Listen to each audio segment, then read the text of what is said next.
Sir, we need to leave. Right now. The words weren't loud, but they cut clean through the music like a crack in glass.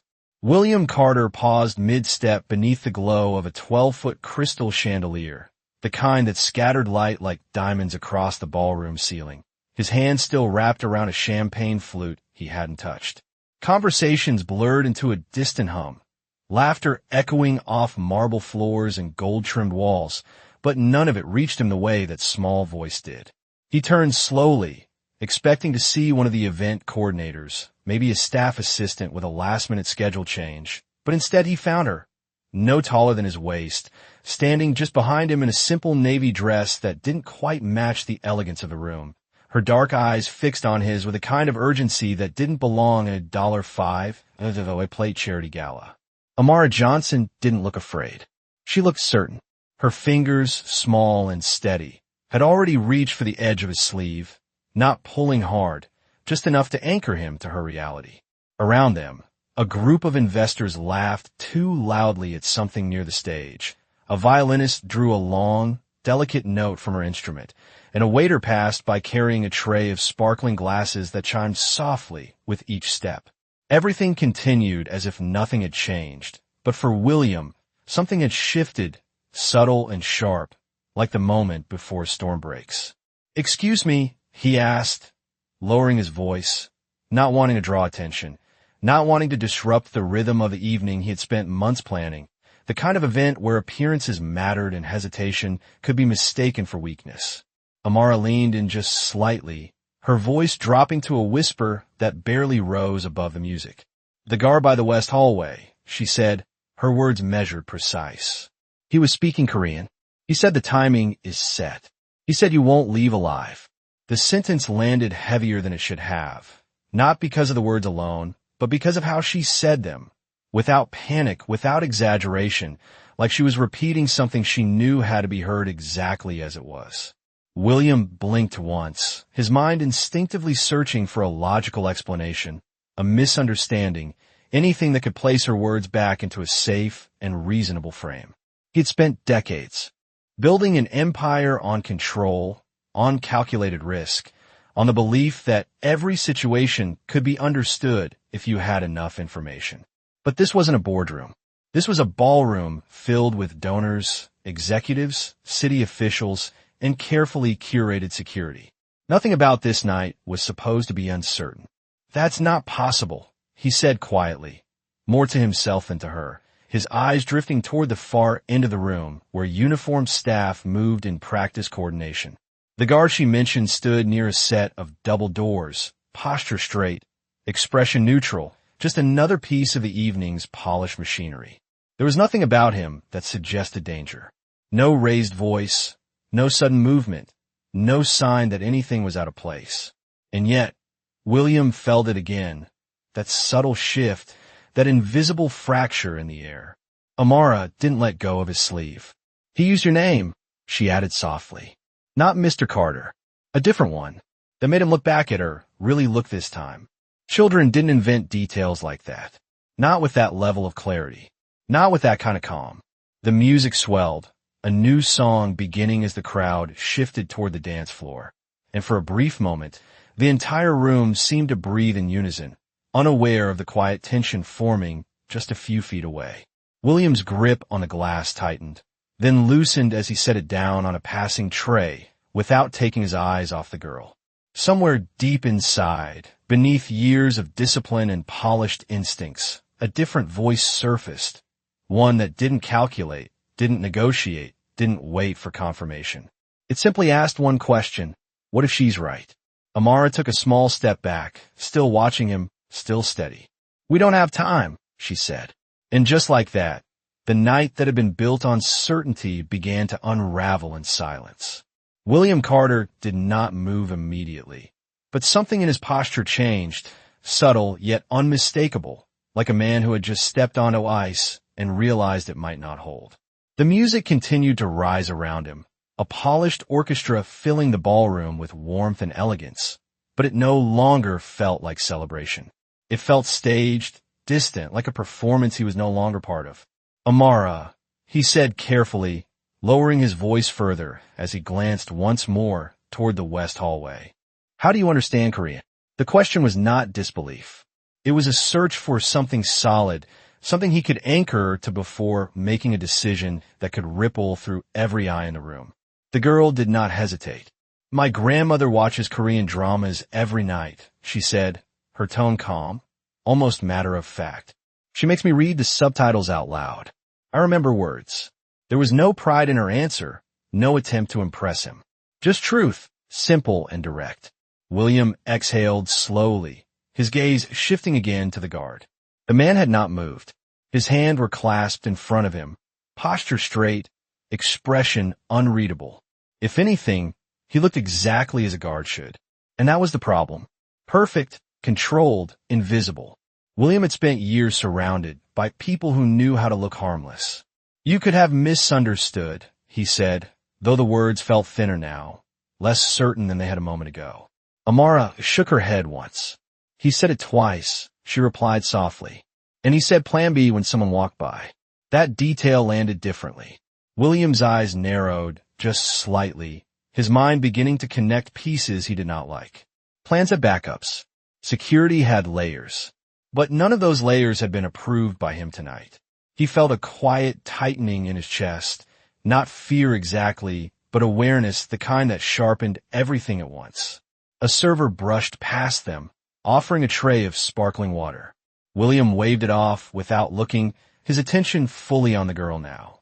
Around them, the dance floor had begun to fill, couples stepping into rhythm under soft golden light, unaware that just a few feet away, a different rhythm had taken hold, one that moved faster, quieter, and far more dangerous. Why me? He asked suddenly, the question slipping out before he could stop it. Why tell me? Amara looked at him, as if the answer were obvious. Because no one else would believe me, she said. The honesty in her voice left no room for argument. William studied her for a long second, seeing not just a child, but a presence steady in a way that did not match her age. She was not asking for attention. She was offering a warning. And for the first time that night, he realized something that unsettled him more than the words themselves. She was not unsure. She was certain. The guard shifted slightly in the distance, just enough to catch William's eye. It was a small movement, almost nothing, but it broke the illusion of stillness. William felt it then, a quiet line being drawn between what he had planned for this evening and what might already be unfolding beyond his control.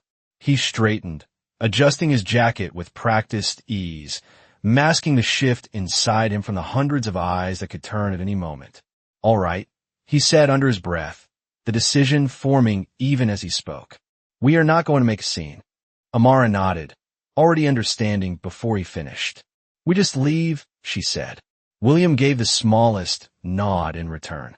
He reached for a nearby guest, offering a brief apology about needing to step out for a call, his voice smooth, controlled, the same voice that had closed billion-dollar deals without a flicker of doubt. The guest accepted it without question, smiling, unaware that the script of the evening had just been rewritten. William turned back to Amara, lowering his hand slightly in an unspoken gesture. She took it without hesitation. Her grip was small, but firm. Together, they stepped away from the center of the ballroom, moving toward the edge where the lights dimmed and the music softened, where fewer eyes followed. Behind them, the laughter continued, glasses clinked, and the orchestra played on, but ahead, the hallway stretched darker, quieter, holding a different kind of silence. And as they crossed that invisible line between spectacle and shadow, William Carter realized he was no longer walking through his own event. He was walking into something he did not control. The moment they stepped into the hallway, the sound changed. It did not disappear, but it softened, like someone had closed the door on the world behind them. The orchestra became distant, muffled by thick walls and polished wood, replaced by the quieter rhythm of footsteps echoing against marble floors. The lighting shifted too, from golden and warm to cool and deliberate, long shadows stretching along the corridor like silent observers. William Carter did not slow down, but his senses sharpened with every step, every reflection in the glass panels, every subtle movement at the edge of his vision. Amara stayed close beside him, her small hand still wrapped around his, her pace steady, matching his. Without hesitation. "Which way did he come from?" William asked quietly, his voice low enough to blend into the hum of the building. Amara glanced over her shoulder once, then pointed ahead. "He was near the west doors," she said. "But when someone walked by, he moved toward the service hall." William followed her gaze, his eyes narrowing slightly as he scanned the corridor ahead.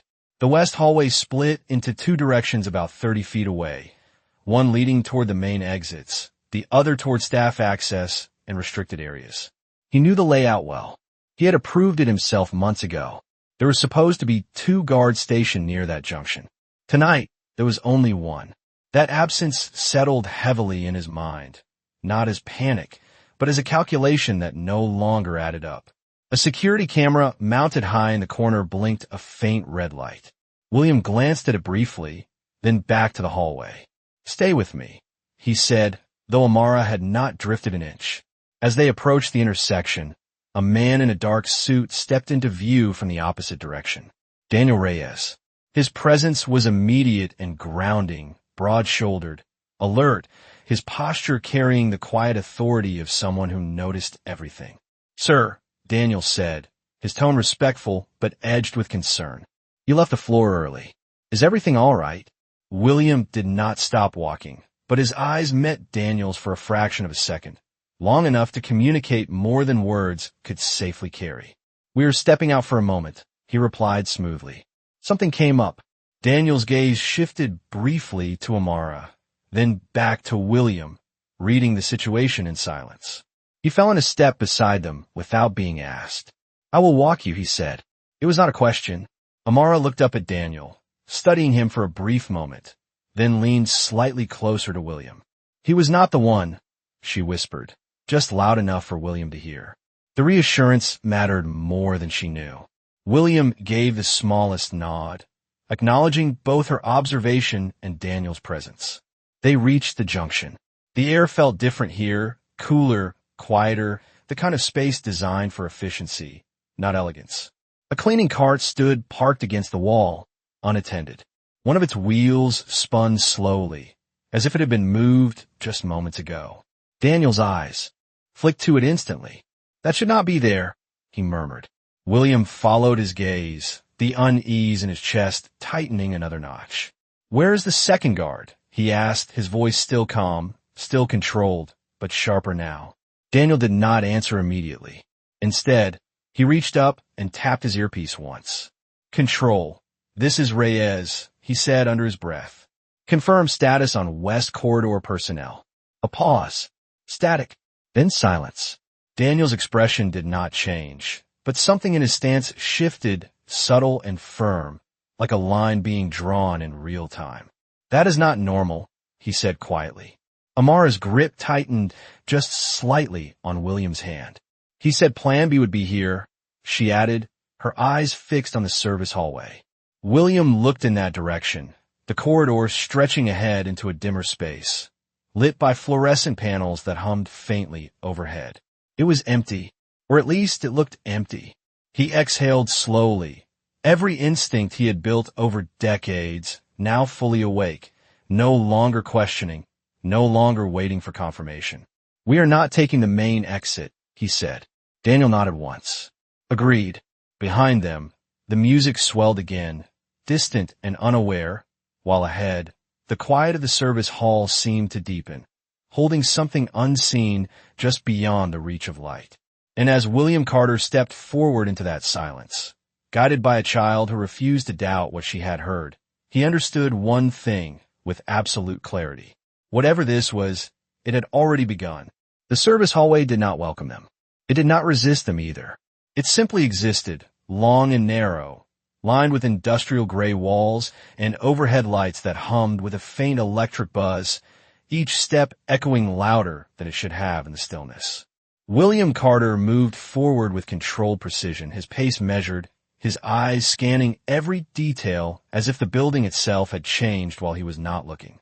Amara stayed at his side, her gaze steady, her small fingers still holding onto his hand, as if letting go would mean losing the only thing that made sense in that moment. Daniel Reyes walked half a step behind and to the side, his attention divided between the corridor ahead and the subtle signs others would miss. A scuff mark near a door, the faint shift of air from a vent, the absence of sound where there should have been movement. This area should have at least 3 staff members at this hour, Daniel said quietly, his voice low and controlled. Catering runs through here during events like this. William nodded once, his jaw tightening slightly. The emptiness was no longer just unusual. It was intentional. They passed a set of double doors, marked staff only, one of them slightly ajar, the thin line of darkness behind it contrasting with the sterile light of the hallway. Amara slowed just a fraction, her eyes drawn to that gap. That door was closed before, she said softly. William stopped. Not abruptly, not enough to draw attention if anyone had been watching, but enough to shift the rhythm of their movement. Daniel stepped forward, placing himself between them and the door without hesitation. He did not reach for it immediately. Instead, he listened. The kind of listening that was not about sound, but about absence, about what should have been there and was not. Stay here, he murmured. William did not argue, but he did not step back either. Amara's grip tightened again, her eyes fixed on the door as if it might move on its own. Daniel nudged it open with a controlled motion, revealing a storage room lit by a single overhead bulb. Shelves lined the walls, stacked with linens, folded tablecloths, and unopened boxes. Nothing looked disturbed at first glance, but the air felt wrong. Too still, too staged. Daniel stepped inside, his gaze sweeping the room with practiced efficiency. William followed, just enough to see over his shoulder, his instincts now fully engaged, every detail filing into place whether he wanted it to or not. Amara remained at the threshold, her attention shifting suddenly to the far side of the room. There, she whispered. Daniel turned.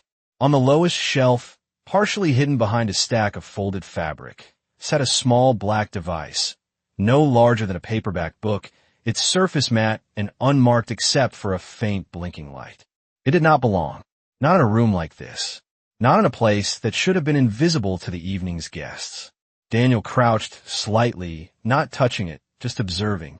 That is not part of our system, he said under his breath. William felt a quiet weight settle in his chest. Not panic, but confirmation. The kind that removed out and replaced. It was something far more dangerous. Certainty. Plan B. Amara said softly, the words barely audible, but they carried through the room with undeniable clarity. William looked at her, really looked this time, seeing not just the child who had interrupted his evening, but the reason he was standing here instead of somewhere far more exposed. You remembered, he said. She nodded once. He said it would be ready before you left. The sentence lingered in the air, connecting pieces that no longer felt separate. William straightened slowly, his mind moving faster now, recalculating everything he thought he knew about the night, about the people in the room behind them, about the layers of security he had trusted without question. Daniel rose as well, his expression unchanged, but his posture more defined, more alert. We need to move, he said quietly. This is only one part of it. William nodded. He did not look back at the device again. He did not need to. The message had already been delivered. As they stepped out of the storage room and back into the corridor, the hum of the lights seemed louder, sharper, as if the building itself had begun to reveal its hidden edges. Behind them, the ballroom still glowed with music and laughter, untouched and unaware. Ahead of them, the hallway stretched deeper into shadow, no longer just a passage, but a path through something carefully planned and already in motion. And for the first time that night, William Carter understood that leaving quietly might not be enough. They would have to outthink something that had been waiting for him long before he ever walked into that room. The corridor seemed longer now, as if the building itself had stretched while they were not looking, every step carrying them farther from the safety of appearances and deeper into something calculated and unseen. William Carter walked with quiet urgency, his pace controlled but no longer casual, his mind moving through possibilities faster than the rhythm of his footsteps.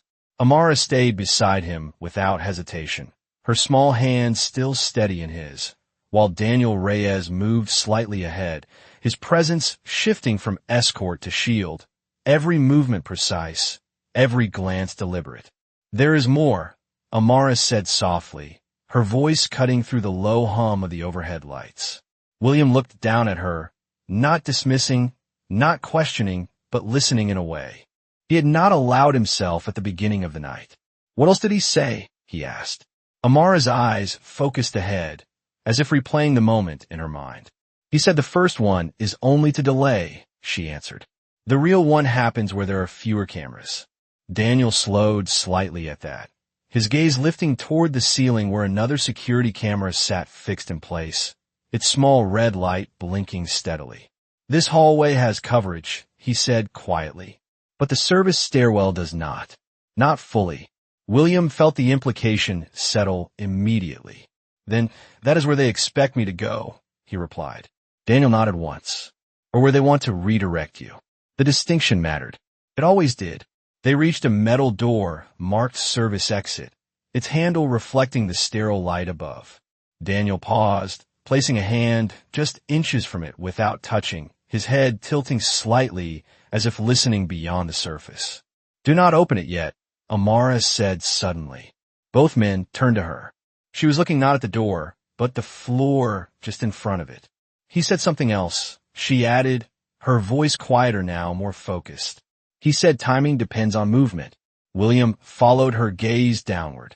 At first, there was nothing unusual, just polished concrete and faint scuff marks from carts and shoes. Then he saw it. A thin line, almost invisible, stretched across the lower edge of the doorway, no thicker than a thread, positioned just high enough to catch the motion of a step. Daniel saw it a second later. His expression did not change, but his hand withdrew slowly. "That should not be there," he said. William exhaled once, the sound controlled but heavier than before. "It is a trigger," he said quietly. Daniel gave a slight nod. "Or a signal." Amara looked up at William, her eyes steady, not afraid, just aware. "He said it activates when someone important leaves too early." The words hung in the air, connecting everything with a clarity that was impossible to ignore. William straightened slightly, his mind shifting from reaction to strategy. "Then we are not giving them what they expect," he said. Daniel stepped back from the door, his attention already moving to the surrounding space. "We take another route," he said. "There is a secondary corridor that leads to the loading area. Fewer access points. More control." William nodded, but his gaze lingered on the door for just a moment longer, not out of hesitation, but recognition. This had not been random. This had been planned with precision, layered with contingencies, designed for someone who followed predictable exits. "They studied me," he said under his breath. "Yes," Daniel replied quietly, "but they did not account for her." He glanced briefly at Amara, and for the first time, there was something in his tone that was not just professional. It was respect. Amara did not react to it. She was still watching the hallway, her attention shifting again, listening for something beyond what could be seen. "We should move before they realize," she said. William did not ask what she meant. He simply nodded and adjusted his direction, stepping away from the marked exit and deeper into the building's hidden paths. The lights above flickered once, just a subtle pulse, barely noticeable, but enough to remind them that whatever system was in place was not static. It was watching. It was waiting. And as they turned into a narrower corridor, leaving behind the door that had almost been their mistake, William Carter understood something with absolute certainty. This was no longer about leaving safely. This was about staying one step ahead of something that had already anticipated his every move. And the only reason he still had that chance was because a small voice had refused to stay silent. The narrower corridor felt different the moment they entered it, the air cooler, the ceiling lower, the lighting harsher and less forgiving, as if this part of the building had never been meant to be seen by anyone dressed for a gala. The polished elegance of the ballroom was gone, replaced by exposed piping, utility panels, and the faint hum of machinery somewhere beyond the walls. William Carter adjusted his pace instinctively, his movements quieter now, more deliberate, each step placed with intention rather than habit. Amara stayed close, her presence steady, her silence not empty but observant, as if she were listening to something the others could not hear. Daniel Reyes led slightly ahead, his shoulders squared, his attention constantly shifting between the path in front of them and the subtle details that most people would never notice. "This corridor leads to the loading dock," Daniel said quietly, his voice low and controlled. "From there we can exit through the service gates. Fewer variables." William nodded once, but his eyes remained active, scanning the walls, the ceiling, the floor, every reflection and shadow now carrying weight. "They expected me to choose the obvious path," he said. "They built layers around it." Daniel did not disagree. "Then they will adapt when you do not follow it," he replied. The statement was simple, but it carried a deeper truth. Whatever system had been set in motion tonight was not static. It was responsive. It was watching. Amara slowed slightly, her gaze lifting toward a section of the wall where a small metal panel sat partially open, its screws loose, the edge not fully aligned with the surface. "That was not like that before," she said softly. William followed her eyes, the detail small enough to ignore under normal circumstances, but nothing about this moment allowed for normal thinking. Daniel stepped closer to the panel, not touching it, just observing. "Maintenance access," he said, "but should be sealed during an event." A faint clicking sound came from within the wall, barely audible, like something resetting or shifting behind the surface. William felt it more than he heard it, a subtle reminder that whatever had been placed in this building was not limited to one location. "They're adjusting," he said quietly. Amara's grip on his hand tightened just slightly. "He said something about timing changing if things move too fast," she added. Daniel glanced back at her, then at William. "Then we slow down," he said. "We do not trigger anything by rushing into it." William considered that for a fraction of a second, then nodded. "Controlled pace," he agreed. The corridor stretched ahead, turning slightly to the right about 40 feet down, where a faint red exit sign glowed above a reinforced door. It looked ordinary. Too ordinary. Daniel raised a hand slightly, signaling them to pause before they reached it. "We check everything before we commit," he said. William did not argue. He had already shifted into a different mindset, one that did not rely on assumptions, one that treated every step as a decision rather than a reaction. Amara looked toward the door, then back down the corridor behind them, her eyes narrowing just slightly as if something did not align. "Someone is missing," she said. William turned to her. "What do you mean?" She hesitated for the first time, not uncertain, but searching for the right way to explain. When he was talking, she said slowly, "There were two voices. I only saw one guard." The implication settled immediately. Daniel's posture tightened, his attention sharpening further. "Second person was not visible," he said. "That means they were positioned elsewhere." William felt the quiet weight of that realization expand the scope of the situation. This was not a single point of failure. It was coordinated, layered. "Where would they place the second?" he asked. Daniel's eyes moved toward the exit door, then to the ceiling above it, then briefly to the corner where the wall met the floor. "Wherever we feel safe," he answered. Amara looked at the door again, then shook her head slightly. "He said the last step matters," she whispered. The words lingered, simple but precise, and William understood immediately. The final movement, the moment of exit, that was where the plan completed itself. He exhaled slowly, not out of fear but clarity. "Then we do not make the last step yet," he said. Daniel nodded once, already adjusting their approach. The red exit sign flickered faintly above the door, casting a shifting glow across the corridor, while the quiet hum of the building seemed to deepen around them.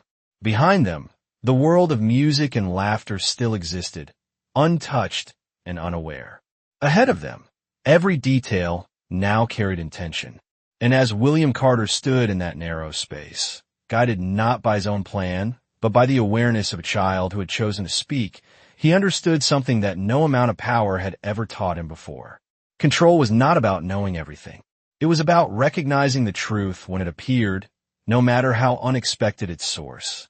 The red exit sign flickered once more, a faint pulse that cast shifting shadows along the narrow corridor. And for a moment, no one moved. William Carter stood still, his eyes fixed on the door, but his mind no longer focused on the obvious path in front of him.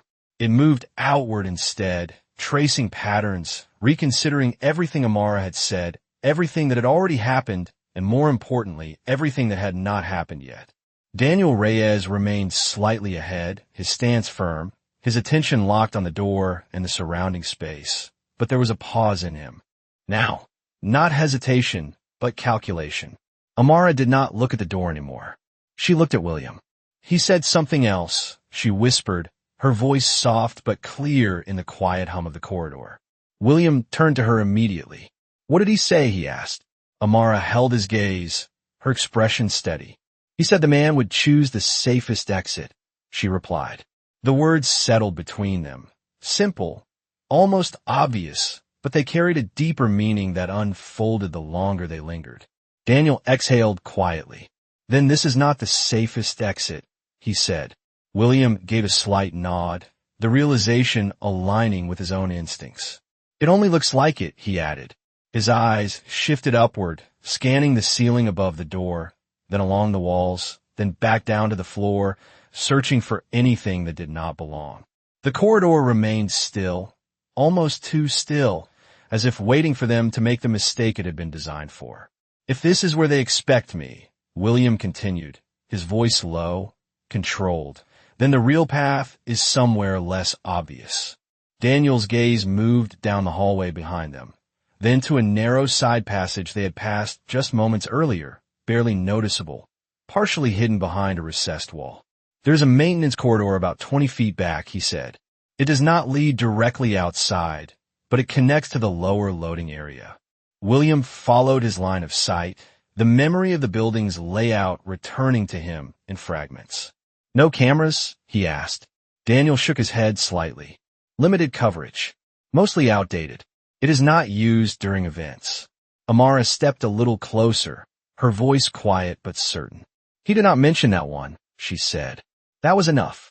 William turned away from the exit door without another glance. The decision made not out of impulse, but clarity. Then, that is our path, he said. Daniel moved immediately, stepping back down the corridor with controlled speed, his movements precise, his awareness heightened. William followed, Amara still beside him, her presence unchanged, steady in a way that no part of this situation should have allowed.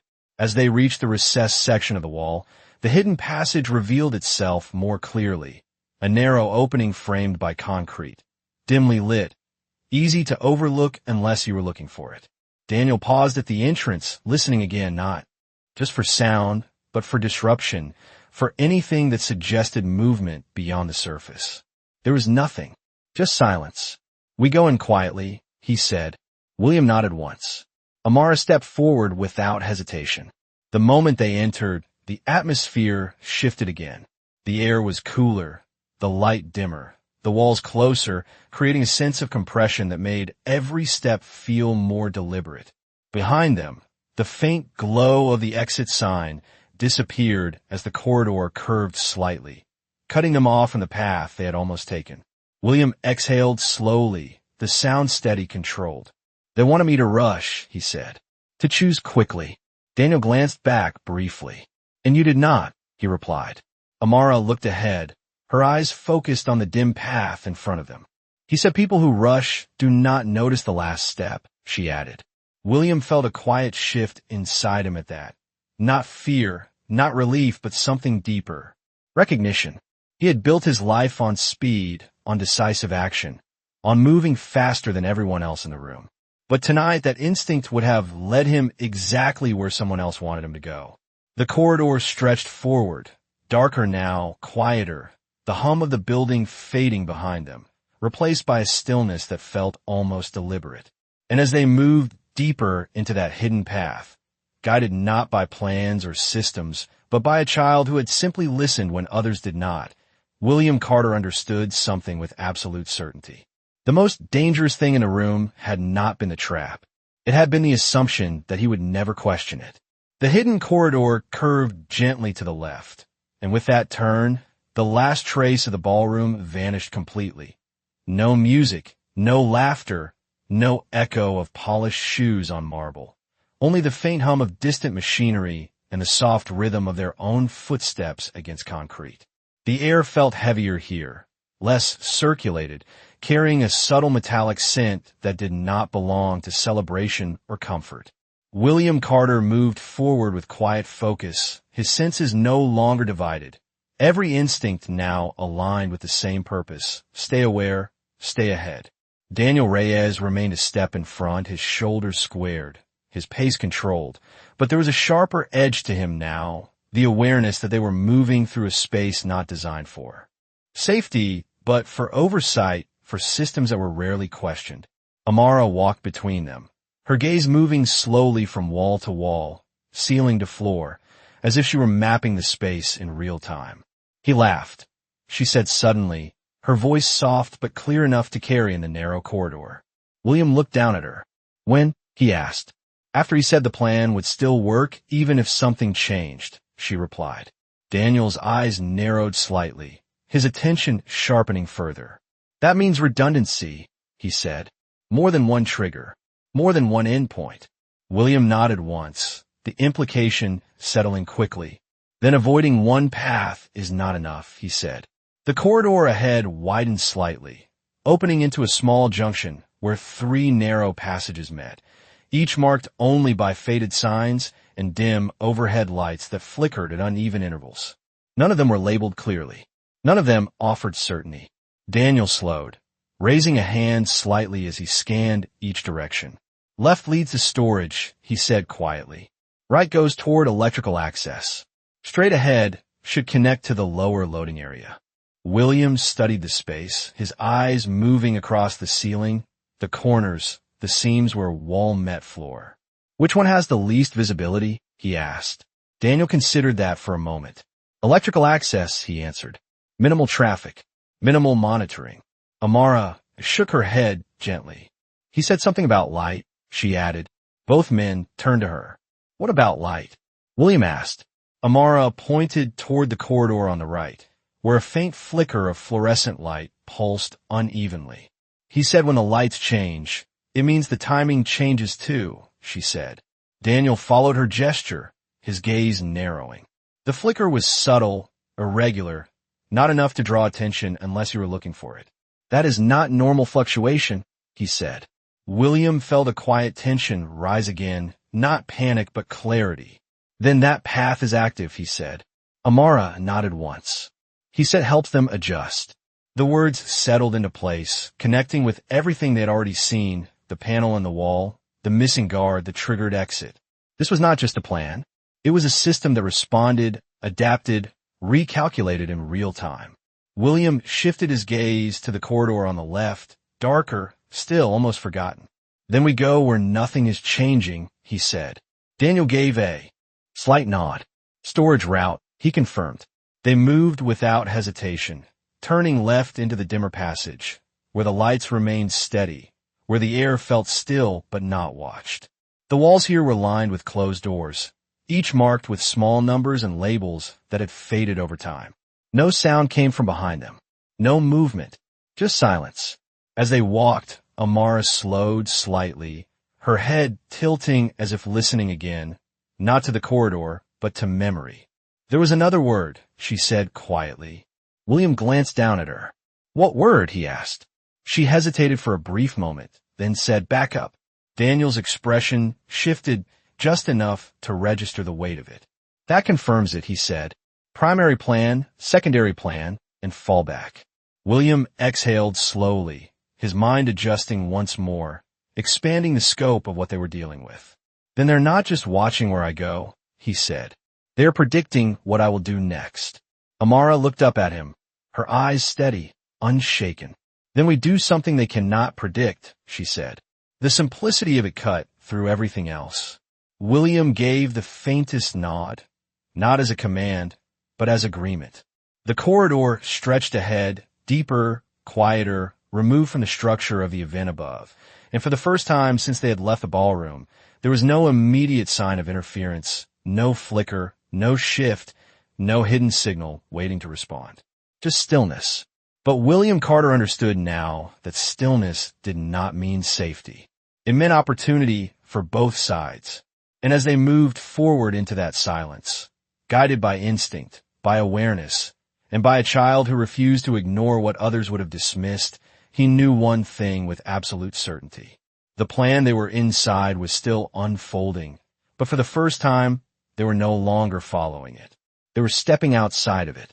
The storage corridor swallowed their footsteps, each sound softened by the tight walls and low ceiling, as if the building itself was absorbing their presence to keep them hidden from whatever system was still searching above.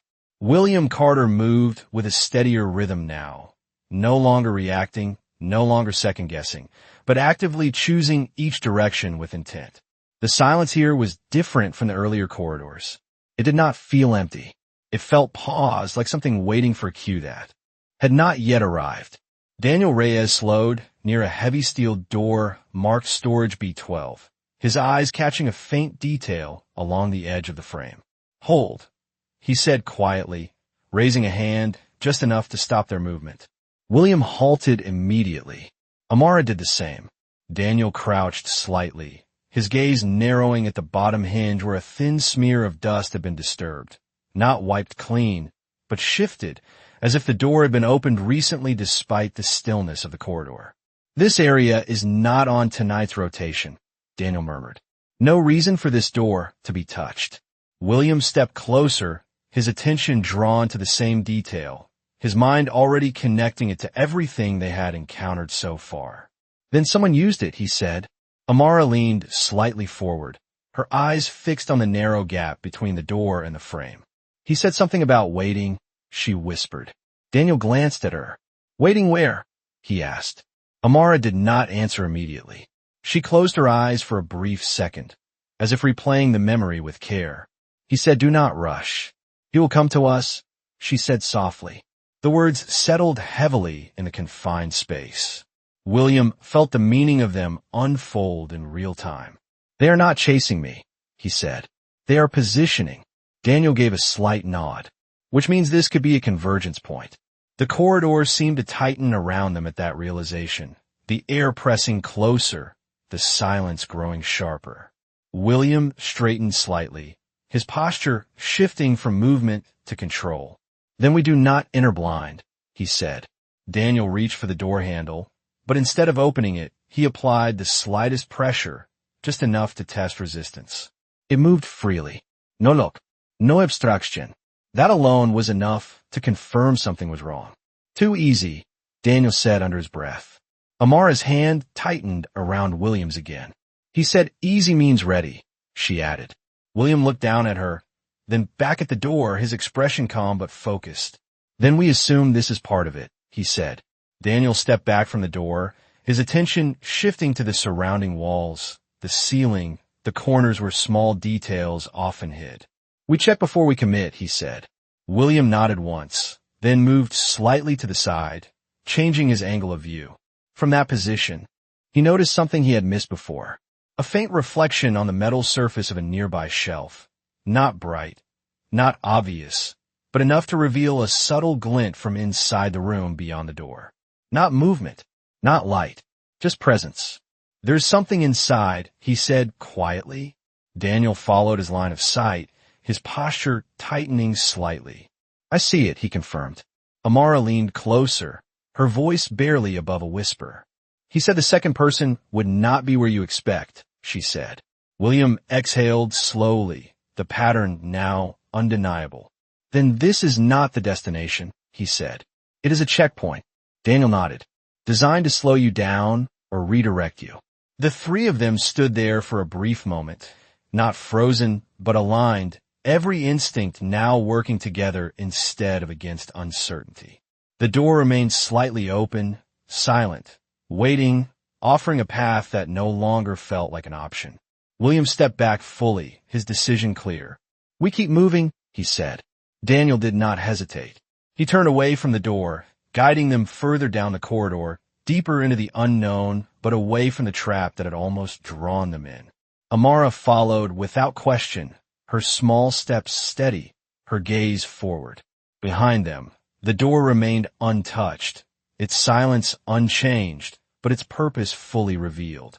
And as they moved beyond it, William Carter understood something with absolute clarity. This was not a single plan with a single outcome. It was a series of choices designed to lead him exactly where someone else wanted him to go. But for the first time tonight, those choices were no longer being made for him. They were being taken away, one careful step at a time. The corridor seemed to narrow even further as they moved past the untouched door, as if the building itself was closing in around the choices they had refused to make. The air felt heavier now, quieter, the kind of silence that did not come from emptiness but from intention, like something had been designed to listen rather than speak. William Carter kept walking, his pace steady, but his awareness sharper than it had ever been, every detail now carrying weight, every shadow holding possibility. Daniel Reyes remained slightly ahead, his movements controlled, but there was a shift in him, a heightened tension that spoke not of fear, but of recognition. They were no longer avoiding something. They were inside it. Amara walked between them, her small steps even, her eyes moving slowly across the corridor as if reading a language written in light and silence instead of words. He stopped talking at one point, she said suddenly, her voice soft but clear in the stillness. William glanced down at her. When, he asked. Right before he said, back up, she replied, like he was listening to someone else. Daniel's eyes flicked briefly to William. Communication channel, he said quietly. He was not acting alone. William nodded once, the realization settling deeper. Which means someone else is coordinating, he said. The corridor opened slightly ahead, revealing a wider space where the ceiling lifted just enough to expose a network of pipes and cables running overhead. A faint vibration traveled through the floor, subtle but constant, like a system operating just beneath the surface. Daniel slowed again, raising a hand slightly. Something changed, he murmured. William felt it too. Not a sound, not a visible shift, just a difference in the air, like the building had adjusted its rhythm. Amara stopped beside him, her head tilting slightly as if she could hear something beyond the physical space. The lights, she said quietly.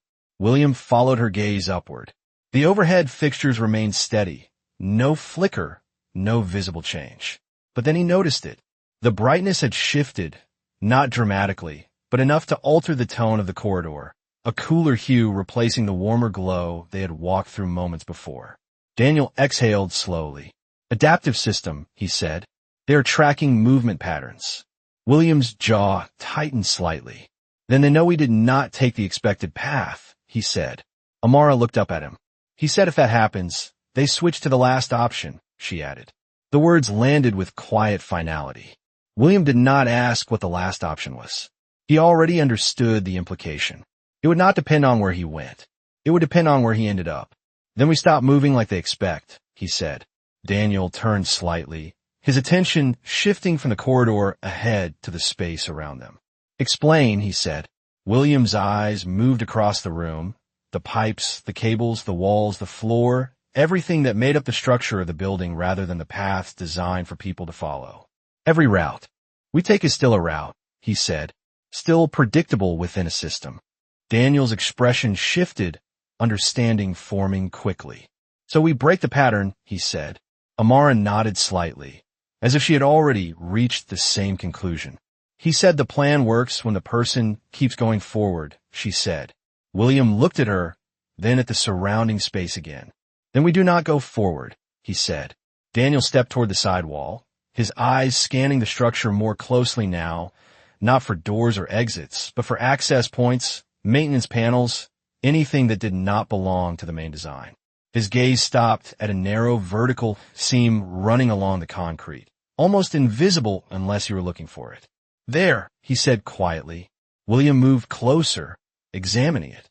A concealed panel, likely used for electrical or system access, not meant for regular use, not part of any planned route. Exactly the kind of space that would fall outside a predictive model. Amara stepped beside him, her voice barely above a whisper. He did not say anything about that, she said. William allowed the faintest shift in his expression. Not quite a smile, but something close. Good, he replied. Daniel placed his hand near the edge of the panel, pausing just long enough to listen, to feel for any sign that it was being monitored. There was nothing, just stillness. He pulled it open slowly. The space behind it was narrow, dark, filled with cables and structural supports, not designed for comfort, not designed for movement, but it was a path, a different kind of path. William looked at it, then at Amara. She met his gaze without hesitation. They will not expect that, she said. He nodded once. That is the point, he replied. And as they stepped away from the corridors that had been designed to guide them, and into a space that had never been meant to be seen, William Carter understood something with absolute clarity. The only way to escape a system built on prediction was to become unpredictable. The opening behind the panel swallowed the light almost immediately, replacing the structured corridor with a tight, shadowed space filled with cables, metal framing, and the low hum of electricity moving through unseen systems. William Carter stepped in first, turning slightly to guide Amara through without her brushing against the exposed wiring, his movements. Careful, precise, protective without hesitation. Daniel Reyes followed, pulling the panel closed behind them with a soft, controlled motion that sealed off the corridor and everything that had been tracking them within it. For a moment, there was only darkness, then a faint emergency strip along the base of the wall flickered to life, casting a dim, bluish glow that outlined the narrow passage just enough to move forward. The air felt different here, cooler, more contained, carrying the quiet vibration of the building's inner workings, like the structure itself was alive beneath the surface. Stay close, Daniel said quietly, his voice lower now, absorbed by the confined space. Amara nodded, her small hand still firmly in William's, her steps careful but unafraid, her eyes adjusting quickly to the limited light.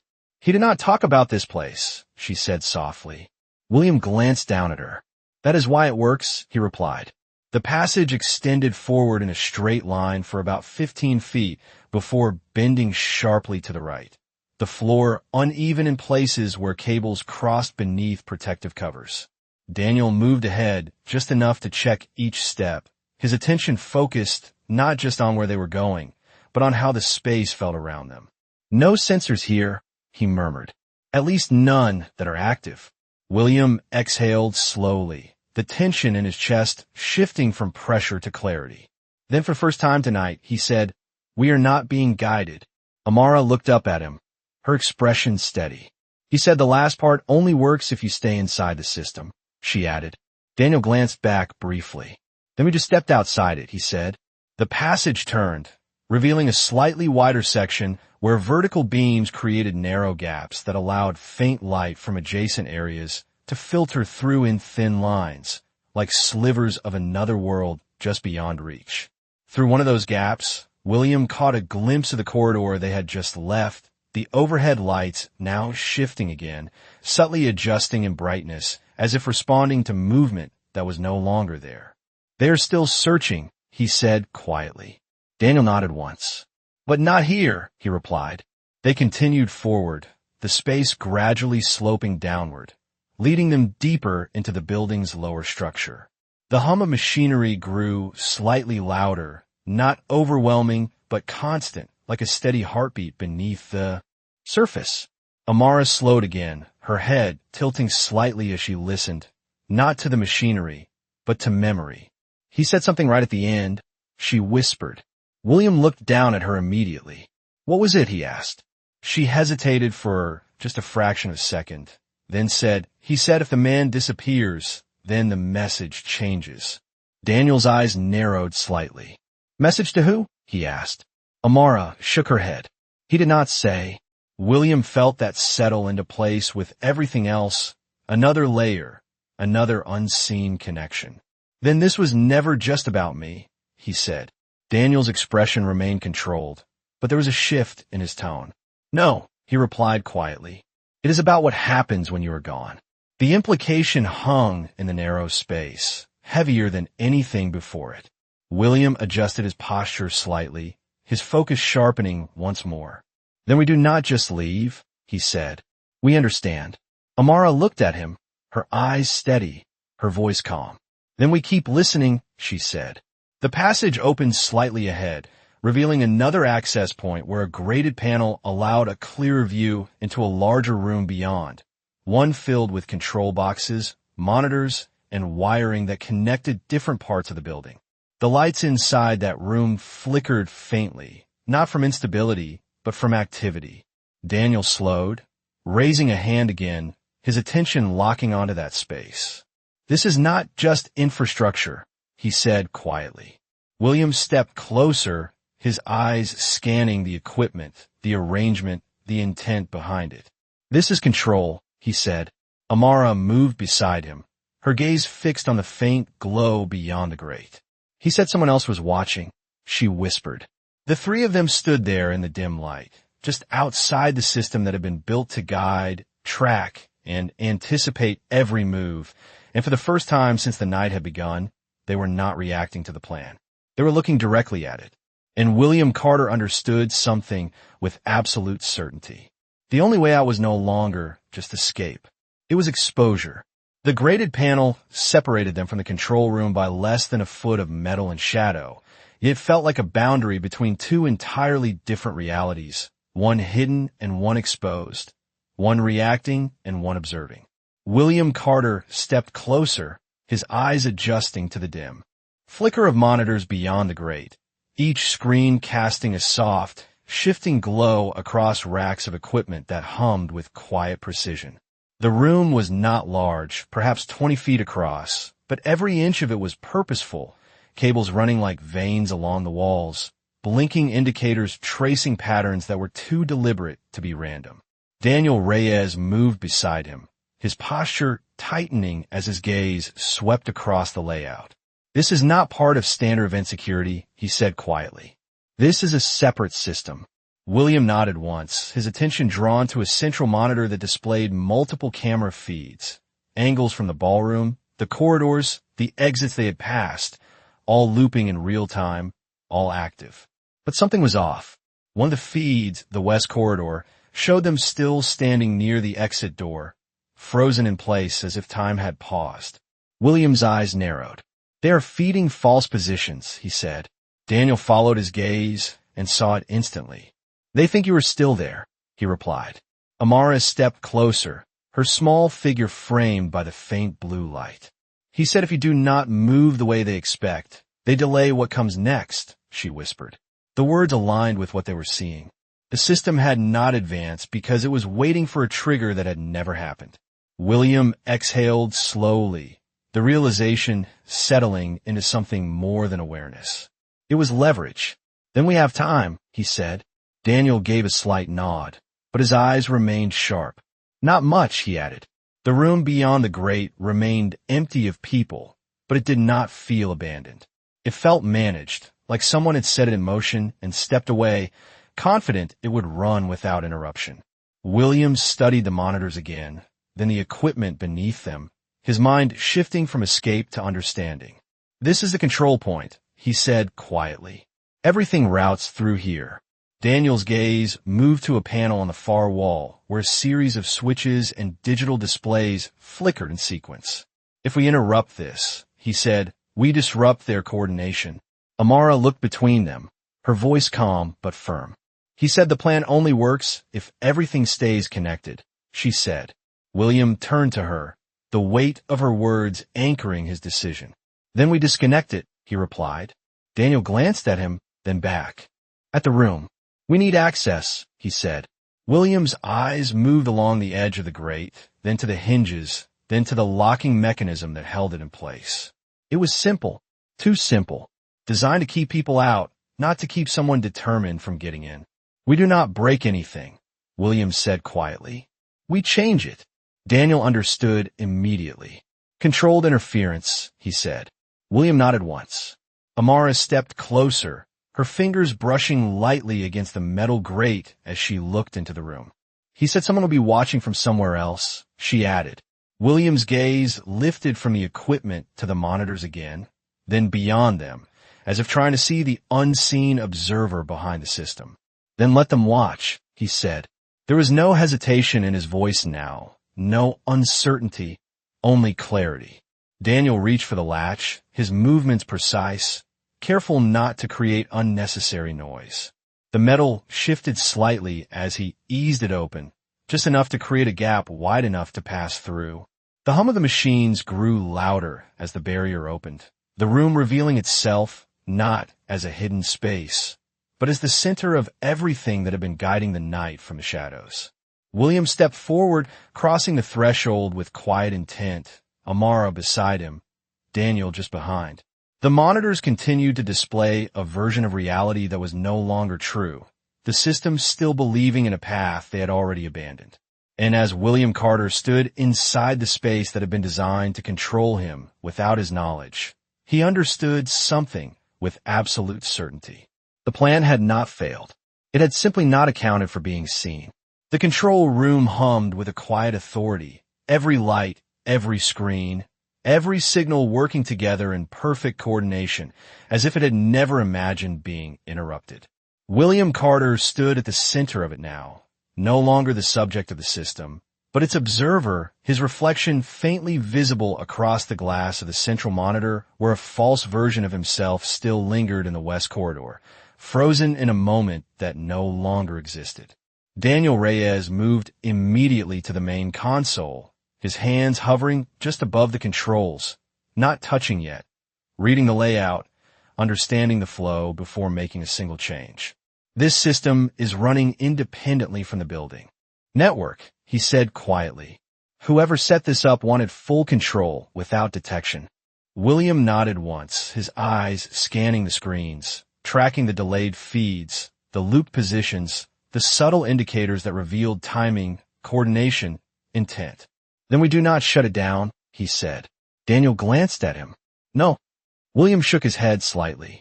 If it goes dark, they know we found it, he replied. We let it run, but on our terms.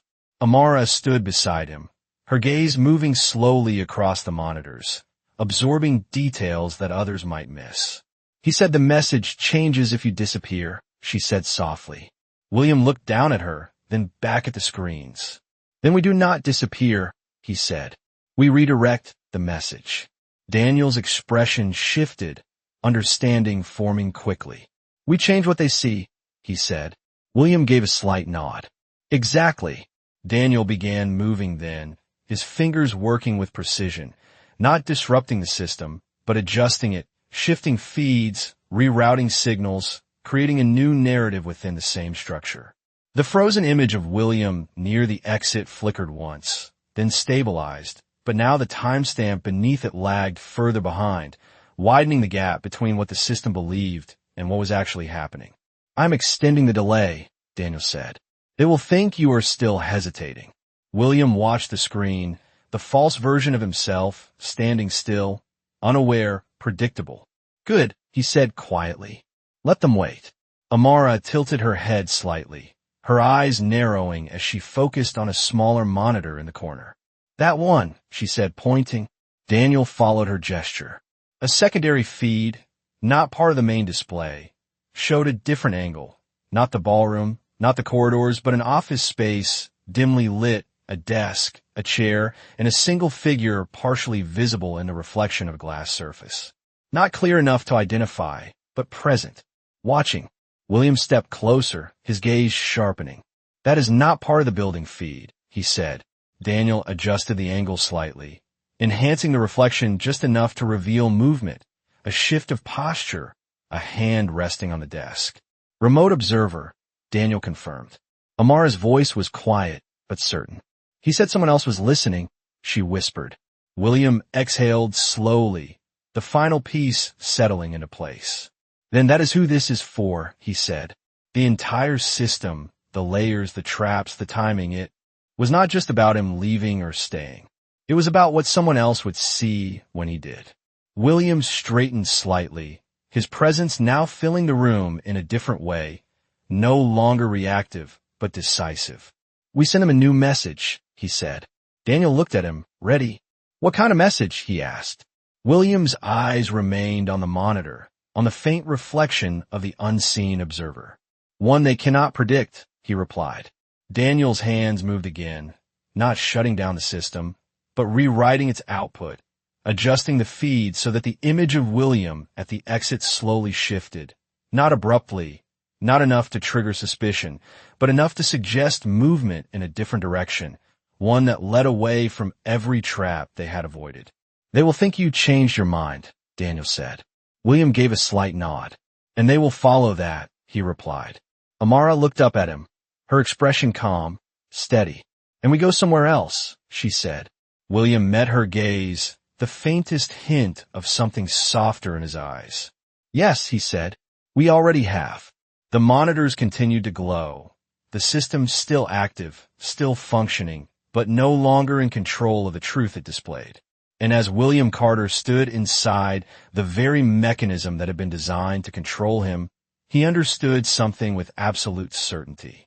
Power was not about being protected. It was about knowing when to change the story before anyone else realized it had already been rewritten.